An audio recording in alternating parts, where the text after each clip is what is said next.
लसत्कुण्डलं गोकुले भ्राजमानं यशोदाभियो लूखलाद्भावमानं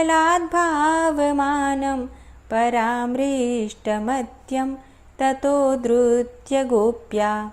अर्थात मैं सर्वेश्वर सच्चिदानंद स्वरूप को अपनी श्रद्धा समर्पित करता हूँ, जिनके गालों को छूते हुए कुंडल यानी कि बालियाँ हैं, जो गोकुल नाम के दिव्य धाम में परम शोभायमान है, जिसने गोपियों के द्वारा छिपाए गए मक्खन के बर्तन को तोड़ दिया और माँ यशोदा के डर से दूर भाग गए, लेकिन आखिर में पकड़े गए। ऐसे भगवान दामोदर को मैं अपना विनम्र प्रणाम अर्पित करता हूँ। हरे कृष्णा। आज की कथा में आप सभी भक्तों का बहुत बहुत स्वागत है। आज कार्तिक मास की चतुर्थी तिथि है, चौथा दिन, और आज आप सुनेंगे कार्तिक मास की कथा का चौथा अध्याय। कल की कथा को सुनने के लिए, वीडियो को लाइक करने के लिए और बहुत ही प्यारे प्यारे कमेंट्स करने के लिए आप सभी भक्तों का दिल से बहुत बहुत आभार। और आज करवा चौथ का व्रत है, तो मेरी तरफ से आप सभी भक्तों को करवा चौथ की बहुत बहुत शुभकामनाएं। आज की कथा प्रारंभ करें इससे पहले मैं आपको बता दूं कि वीडियो के अंत में आपको आपके प्रश्नों के उत्तर दिए जाते हैं। जो प्रश्न आप लोग कमेंट बॉक्स में पूछते हैं, उन प्रश्नों के उत्तर आपको वीडियो के अंत में दिए जाते हैं, तो इसलिए कथा को पूरा देखा कीजिए। कार्तिक मास के व्रत का नियम जानने के बाद नारद जी ने ब्रह्मा जी से पूछा, हे पितामह, अब आप मुझसे कार्तिक मास में दीपदान और आकाशदीप की महिमा का भी वर्णन कीजिए।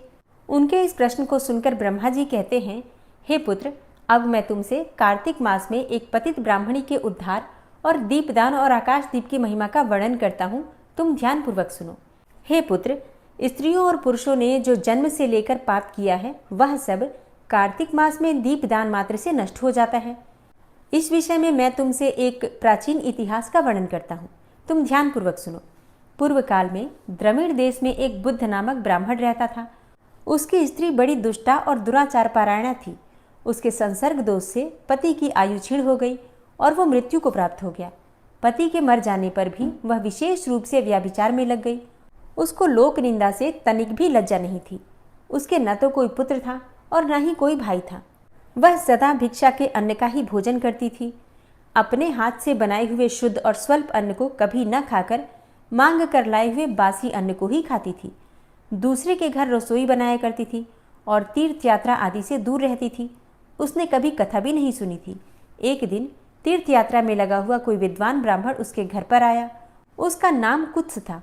उस स्त्री को व्याभिचार में आसक्त देखकर उस ब्रह्मर्षि श्रेष्ठ कुत्स ने कहा, ओ मूढ़ नारी, तू मेरी बात को ध्यान देकर सुन। पृथ्वी आदि 5 भूतों से बने हुए एवं पीप और रक्त से भरे हुए इस शरीर को, जो केवल दुख का ही कारण है, तू क्यों पीसती है? अरे, यह देह पानी के बुलबुले के समान है। एक दिन इसका नाश होना निश्चित ही है। इस अनित्य शरीर को यदि तू नित्य मानती है तो अपने मन में बैठे हुए इस मोह को विचार पूर्वक त्याग दे। सबसे श्रेष्ठ देवता भगवान विष्णु का चिंतन कर और उन्हीं की लीला कथा को आदर पूर्वक सुन। और जब कार्तिक मास आवे तब भगवान दामोदर की प्रीति के लिए स्नान दान आदि कर दीपदान दे। भगवान विष्णु की परिक्रमा करके उन्हें प्रणाम कर। यह व्रत विधवा और सौभाग्यवती सभी स्त्रियां कर सकती हैं। यह सब पापों की शांति और समस्त उपद्रवों का नाश करने वाला है। कार्तिक मास में निश्चय ही दीपदान भगवान विष्णु की प्रसन्नता बढ़ाने वाला है। ऐसा कहकर कुत्स ब्राह्मण दूसरे के घर चला गया और वह ब्राह्मणी भी कुत्स की बात सुनकर पश्चाताप करती हुई इस निश्चय पर पहुंची कि मैं कार्तिक मास में अवश्य व्रत करूंगी। तत्पश्चात कार्तिक मास आने पर उसने पूरे महीने भर प्रातः सूर्योदय काल में स्नान और दीपदान किया। तदनंतर कुछ काल के बाद आयु समाप्त होने पर उसकी मृत्यु हो गई। वह स्वर्गलोक में गई और समयानुसार उसकी मुक्ति भी हो गई। कार्तिक के व्रत में तत्पर होकर दीपदान आदि करने वाला जो इस दीपदान का इतिहास सुनता है, वह मोक्ष को प्राप्त होता है। ब्रह्मा जी आगे कहते हैं, हे नारद, अब आकाशदीप का महात्म्य सुनो। कार्तिक मास आने पर जो प्रातः स्नान में तत्पर होकर आकाशदीप का दान करता है, वह सब लोगों का स्वामी और सब संपत्तियों से संपन्न होकर इस लोक में सुख भोगता और अंत में मोक्ष को प्राप्त होता है। इसलिए कार्तिक में स्नान दान आदि कर्म करते हुए भगवान विष्णु के मंदिर के कंगूरे पर 1 मास तक अवश्य दीपदान करना चाहिए। महाराज सुनंद ने चंद्रशर्मा ब्राह्मण के बताए अनुसार 1 मास तक विधि पूर्वक व्रत किया। वे कार्तिक मास में प्रतिदिन प्रातःकाल स्नान करके पवित्र होते और कोमल तुलसी दलों से भगवान विष्णु की पूजा करके उस रात में उनके लिए आकाश दीपदान देते थे। और दीप देने के समय वे इस मंत्र का उच्चारण करते थे, दामोदराय विश्वाय विश्वरूपधराय च नमस्कृत्वा प्रदास्यामि व्योमदीपम हरिप्रियम। अर्थात मैं सर्वस्वरूप एवं विश्वरूपधारी भगवान दामोदर को नमस्कार करके यह आकाश दीप देता हूँ जो भगवान को परम प्रिय है।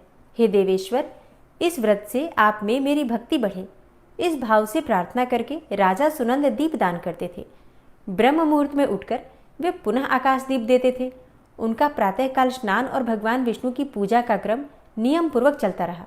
मास की समाप्ति पर उन्होंने व्रत का उद्यापन करके आकाश दीप के नियम को भी समाप्त किया और ब्राह्मणों को भोजन कराकर इस विष्णु व्रत की पूर्ति की। इस पुण्य के प्रभाव से राजा ने इस लोक में स्त्री, पुत्र, पौत्र और स्वजनों के साथ लाख वर्षों तक पार्थिव भोगों का उपभोग किया और अंत में स्त्रियों सहित सुंदर विमान पर आरूढ़ होकर चार भुजाधारी शंख, चक्र, गदा आदि आयुधों से सुशोभित पीताम्बरधारी विष्णु का सा दिव्य शरीर पाकर मोक्ष का आश्रय लिया। वे विष्णु लोक में भगवान विष्णु के ही समान सुखपूर्वक रहने लगे। अतः कार्तिक मास में दुर्लभ मनुष्य जन्म को पाकर भगवान विष्णु को प्रिय लगने वाले आकाश दीप का विधि पूर्वक दान देना चाहिए। जो संसार में भगवान विष्णु की प्रसन्नता के लिए आकाश दीप देते हैं वे कभी अत्यंत क्रूर मुख वाले यमराज का दर्शन नहीं करते। आकाश दीपदान कब से प्रारंभ करना चाहिए? तो ब्रह्मा जी कहते हैं एकादशी से, अर्थात आश्विन मास की शुक्ल पक्ष की एकादशी से, और या फिर तुला राशि के सूर्य में स्थित होने पर, अथवा पूर्णिमा से, मतलब आश्विन मास की शुक्ल पक्ष की शरद पूर्णिमा से लक्ष्मी सहित भगवान विष्णु की प्रसन्नता के लिए आकाश दीपदान प्रारंभ करना चाहिए। दीपदान करते समय इस मंत्र को बोलना चाहिए, नमः पितृभ्यः प्रेतेभ्यो नमो धर्माय विष्णवे नमो यमाय रुद्राय कांतारपतये नमः। अर्थात पितरों को नमस्कार है, प्रेतों को नमस्कार है, धर्म स्वरूप भगवान विष्णु को नमस्कार है, यमराज को नमस्कार है तथा दुर्गम पथ में रक्षा करने वाले भगवान रुद्र को नमस्कार है। इस मंत्र से जो मनुष्य पितरों के लिए आकाश में दीप दान करते हैं उनके वे पितर नरक में हो तो भी उत्तम गति को प्राप्त होते हैं। जो देवालय में, नदी के किनारे, सड़क पर तथा नींद लेने के स्थान में दीपदान देता है उसे सर्वतोमुखी लक्ष्मी प्राप्त होती हैं। जो ब्राह्मण या अन्य जाति के मंदिर में दीपक जलाता है वह विष्णु लोक में प्रतिष्ठित होता है। जो मनुष्य कीट और कांटों से भरी हुई दुर्गम एवं ऊंची नीची भूमि पर दीपदान करता है वह नरक में नहीं पड़ता है। पूर्व काल में राजा धर्मनंदन ने आकाश दीपदान के प्रभाव से श्रेष्ठ विमान पर आरूढ़ होकर विष्णु लोक को प्रस्थान किया। जो कार्तिक मास में हरिबोधिनी एकादशी को भगवान विष्णु के आगे कपूर का दीपक जलाता है उसके कुल में उत्पन्न हुए सभी मनुष्य भगवान विष्णु के प्रिय भक्त होते हैं और अंत में मोक्ष प्राप्त करते हैं।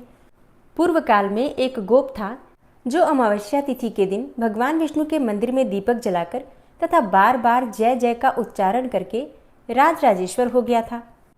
कार्तिक मास महात्म का आज का अध्याय समाप्त हुआ।